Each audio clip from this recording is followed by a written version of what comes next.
बिस्मिल्लाहिर्रहमानिर्रहीम, अस्सलाम वालेकुम। सैयद याया हुसैनी एक बार फिर आप तमाम देखने वालों की खिदमत में हाजिर है। आईसीसी टेस्ट चैंपियनशिप 2023-25 का जो साइकिल है उसमें होम ग्राउंड पर टीम इंडिया ने इंग्लैंड के खिलाफ जो कि इस वक्त टेस्ट क्रिकेट में एक ऐसी टीम है जिसने टेस्ट क्रिकेट को एक नई जिद्दत दी है, एक नई राह दी है, एक नया अंदाज दिया है खेलने का। अपने घर में उसको चारों खाने चित कर दिया, अगर मैं कहूँ तो शायद ये कहना गलत नहीं होगा। Rajiv Gandhi international cricket stadium Hyderabad Deccan में पहला टेस्ट मैच बाउंस बैक करते हुए इंग्लिश टीम ओले पॉप के शानदार बैटिंग परफॉर्मेंस के सबब जीतने में कामयाब रही। लेकिन अगले 3 टेस्ट मैचों में होम टीम इंडिया, जिसको अहम खिलाड़ियों के बगैर खेलना पड़ा, जिसका जो इन्हिसार था वो नौजवान खिलाड़ियों पर रहा, उन्होंने जनाब इस सीरीज़ में अपने मसल्स को शो किया और इंग्लैंड के बड़े नामों की टीम को दीवार से लगा दिया। अगर मैं ये कहूँ तो कहना गलत नहीं होगा। नताइज इस बात की गमाज़ी कर रहे हैं। शानदार, बेहतरीन, उम्दा कारकर्दगी का मुजाहरा किया। And credit goes to Rohit Sharma की कप्तानी, जिसमें जायसवाल एक नए उभरते हुए स्टार की हैसियत से सामने आए हैं। फिर उसके बाद शुभमन गिल, जिनके ऊपर थोड़ी सी ऑन एंड ऑफ क्रिटिसिज्म हो रही थी कि वो रन्स नहीं कर पा रहे हैं, वो अपने नाम के मुताबिक कारकर्दगी का मुजाहरा नहीं कर रहे हैं। उन्होंने सीरीज़ में सेंचुरी भी स्कोर की, सीरीज़ में निफ सेंचुरी भी बनाई। फिर बॉलिंग में अगर हम बात करते हैं तो जसप्रीत बुमराह एक मरतबा फिर टॉप लीडिंग विकेट टेकर बतौर फास्ट बॉलर टीम इंडिया के दिखाई दिए, बट चौथा टेस्ट मैच वो खेले नहीं। लेकिन रविचंद्रन अश्विन, उन्होंने एक स्पिनर की हैसियत से अपने किरदार को न सिर्फ वाज़ेह किया बल्कि बताया कि जनाब एक स्पिन बॉलर तजुर्बे के साथ, उम्र के साथ निखरता है, ख़त्म नहीं होता। और अपने टेस्ट मैचों की सेंचुरी वो मुकम्मल कर रहे हैं इंडिया और इंग्लैंड के दरमियान सीरीज़ के 5वें और आखिरी टेस्ट मैच के दौरान। और ये टेस्ट मैच इंग्लिश टीम के जॉनी बैरिस्टो का भी सेंचुरी टेस्ट मैच है। अगर इंग्लैंड की टीम में देखा जाए तो इंग्लैंड को जो रूट जैसे दिग्गज बल्लेबाज की खिदमत हासिल है, बैन स्टोक जैसे टेस्ट क्रिकेट के एक बेहतरीन कप्तान की खिदमत उनके पास मौजूद हैं। टॉप ऑर्डर में उनके पास ओले पॉप हैं, जिन्होंने अपनी अहलियत सलाहियत के मुताबिक इंग्लिश टीम की जीत में हैदराबाद दक्कन में किरदार अदा किया। जैक क्रॉली किसी तारुफ के मोहताज नहीं है, सलामी बल्लेबाज हैं, बहुत अच्छा खेलते हैं, बैट को बॉडी से करीब रखते हैं। फिर जेम्स एंडरसन दुनिया का पहला बॉलर बनने जा रहा है जो अपने विकेटों के 700 शिकार मुकम्मल करने लगा है। लेकिन इंग्लैंड ने भी सीरीज़ में रेहान, साकिब और जो है वो दीगर स्पिनर्स के साथ मुकाबला करने की कोशिश ज़रूर की, लेकिन फ़िलहाल वो कहीं दिखाई दे नहीं रहे। और पहला टेस्ट मैच जीतने के बाद अगले 3 टेस्ट मैच वो जो हारे हैं, उसके बाद तो लगता है कि वो दीवार से लग गए हैं, क्योंकि आखिरी टेस्ट मैच में कुछ मामला, सूरत हाल ऐसा ही लग रहा है। क्योंकि आज इस टेस्ट मैच का दूसरा दिन है और भारत और इंग्लैंड की क्रिकेट टीमों के दरमियान जो धर्मशाला में 5वां और आखिरी टेस्ट मैच शुरू हुआ है। इंग्लिश टीम के कप्तान बैन स्टोक टॉस जीतकर पहले बैटिंग का फैसला तो करते हैं, लेकिन एक मरतबा फिर उनकी जो बैटिंग लाइनअप है वो रेत के बिल्कुल, कहते हैं ना कि जैसे रेत मुट्ठी में आकर निकल जाती है, ख़ज़ा रसीदा पत्तों की तरह चीज़ें बिखर जाती है। इंग्लैंड की बैटिंग लाइनअप बिल्कुल ऐसी ही बिखरती हुई दिखाई दी। एक बार फिर टॉप ऑर्डर में जो है वो जैक क्रॉली ने जिम्मेदारी निभाने की कोशिश की। 79 रन की उन्होंने इनिंग खेली, लेकिन अकेले वो क्या कर सकते हैं, अकेले वो किस हद तक मुकाबला कर सकते हैं, नहीं कर पाए। उनके साथ बैन डकेट ने 27 रन की इनिंग खेली। पहली विकेट पर इंग्लैंड को 64 रन की शराकत मिली। लगा कि बैन स्टोक का फैसला सही है। इंग्लैंड की टीम इस सीरीज़ में कामयाबी के साथ शायद नाकामी के मार्जिन को कम करने में कामयाब होगी, लेकिन उसके बाद फिर इंग्लैंड की बैटिंग लाइनअप में वो दरारें पड़ने लगी। इंग्लैंड की बैटिंग लाइनअप में वो खला नजर आने लगा, जिसको पुर करने के लिए काफ़ी नहीं थे। जो रूट के 26 रन, जॉनी बैरिस्टो के 29 रन और विकेट कीपर बैन फॉक्स जो सीरीज़ में एक अच्छी इनिंग खेल चुके हैं उनके 24 रन, क्योंकि एक मरतबा फिर भारत की स्पिन बॉलिंग ने कमाल किया और बैकफुट पर किया इंग्लिश टीम की बैटिंग लाइनअप को। और यहाँ पर सबसे नुमायां दिखाई दिए कुलदीप यादव, जिन्होंने 15 ओवर में 72 रन देकर आधी इंग्लिश टीम को जो है वो पवेलियन पहुंचा दिया। फिर उसके बाद अपना टेस्ट मैच नंबर 100 खेलने वाले रविचंद्रन अश्विन जो है वो भी कमाल बॉलिंग करते हुए दिखाई दिए। इंग्लैंड की पहली इनिंग में, पहले ही दिन इंग्लैंड की इनिंग जो है वो 218 रन पर 57.4 ओवर में अपने अख्ताम को पहुंची।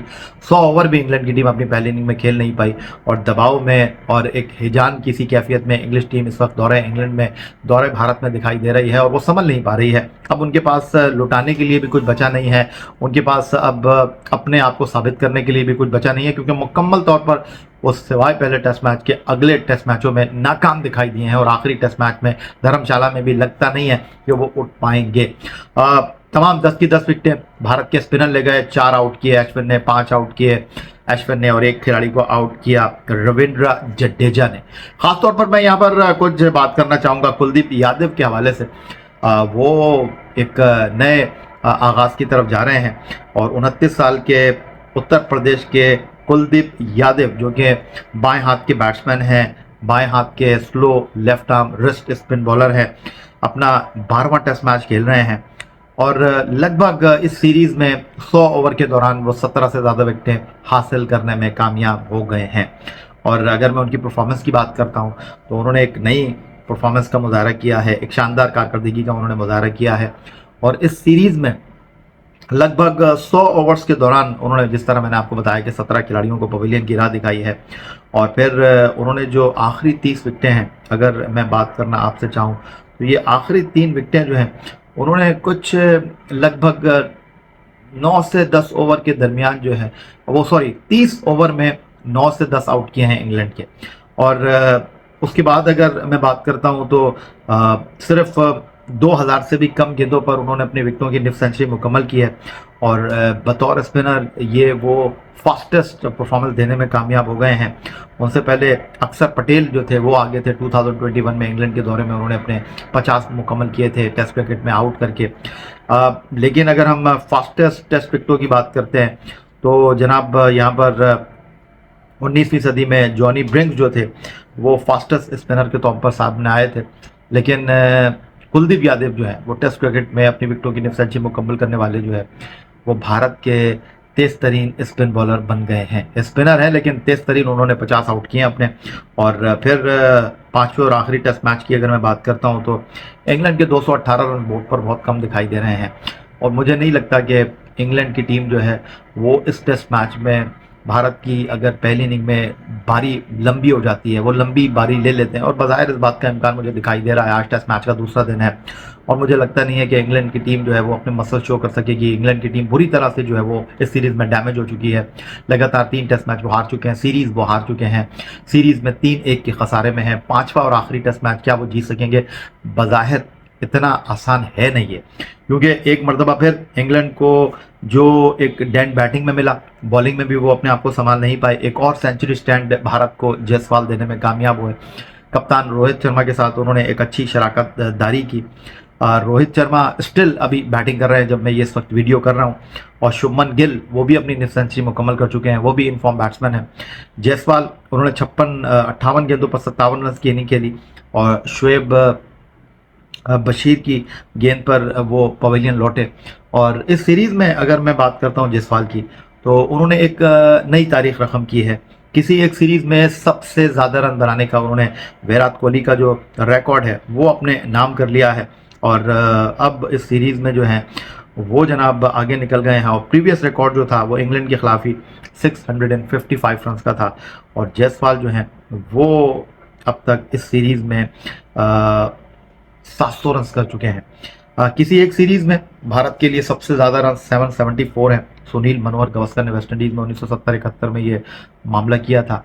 एक इनिंग अभी बाकी है जायसवाल के पास, तो अगर वो सेंचुरी करते हैं तो वो किसी एक टेस्ट सीरीज़ में सबसे ज़्यादा रन स्कोर करने वाले भारत के बल्लेबाज बनने के लिए जो है वो इस वक्त बहुत ही ज़्यादा कह सकता हूँ कि मजबूत उम्मीदवार है। बाज़ाहिर ये टेस्ट मैच कहाँ जा रहा है, क्योंकि भारत और इंग्लैंड के दरमियान जो टेस्ट सीरीज़ रही अब तक 4 टेस्ट मैच खेले गए हैं और इन चारों टेस्ट मैचों में कोई भी टेस्ट मैच जो है वो अपने 5वें दिन में दाखिल नहीं हुआ है और चारों टेस्ट मैच का फैसला जो है वो इस सीरीज़ में चौथे दिन ही हो गया है। तो अब देखना यह है कि क्या इस टेस्ट मैच में भी ऐसा ही दिखाई देता है, क्योंकि इस सीरीज़ की अगर मैं बात करता हूँ तो हैदराबाद दक्कन से ये सीरीज शुरू होती है, फिर विशाखापट्टनम में दूसरा टेस्ट मैच, उसके बाद राजकोट में तीसरा टेस्ट मैच, रांची में चौथा टेस्ट मैच और 5वां और आखिरी टेस्ट मैच धर्मशाला में है। तो अब देखते हैं कि यहाँ पर क्या सूरत हाल रहती है और यहाँ की पिच के ऊपर भारत की टीम जो है वो इंग्लैंड के ख़िलाफ़ कितने रन की बरतरी हासिल करती है। और इंग्लैंड की टीम जो कि पहली इनिंग में मुकम्मल तौर पर जो है वो फ्लॉप दिखाई दी है, माँ सिवाय जैक क्रॉली के उनका कोई बैट्समैन परफॉर्म नहीं कर सका है। वो इस आखिरी टेस्ट मैच में अपने आप को कैसे उठाते हैं, बाउंस बैक करते हैं, कोई लंबी इनिंग भारत की खिलाफ इंग्लैंड की तरफ से सामने आती है, एक बड़ा सवाल होगा। इतना आसान नहीं होगा, क्योंकि पहली इनिंग में तो उनके ऊपर कोई दबाव नहीं था, फ्रेश टेस्ट मैच था, लेकिन वो कोप अप नहीं कर सके अपने आप को, भारत की बॉलिंग को जो है वो अटैक नहीं कर सके। और अब सेकेंड इनिंग में वो किस तरह की क्रिकेट खेलते हैं, बज़ाहिर जिस तरह ने इंग्लैंड में क्रिकेट खेली है, टेस्ट क्रिकेट को एक नई जिद्दत दी है, एक नया अंदाज दिया है, तेज़ खेले हैं, रन्स करने के लिए गए हैं, लेकिन यहाँ पर वो बिल्कुल ही आउट क्लास है। अब सवाल यह है कि क्या इस सीरीज़ में अपने विकेटों को 700 तक ले जाने में कामयाब होते हैं जेम्स एंडरसन, ये एक बड़ा सवाल होगा। फिलहाल इस सीरीज़ में टोटली आउट क्लास किया under the captaincy Rohit Sharma team India ने इंग्लैंड की टीम को। और टेस्ट मैच का आज दूसरा दिन है और दूसरे दिन के अख्ताम पर एक बार फिर आपकी खिदमत में हाजिर होंगे। तब तक के लिए सैयद याहिया हुसैनी को इजाज़त दीजिए। अपना बहुत ख्याल रखिए। पाकिस्तान सुपर लीग सीज़न 9 2024 के बारे में भी आपके साथ जल्द थोड़ी देर में एक वीडियो शेयर करते हैं। फिलहाल इजाज़त चाहूँगा।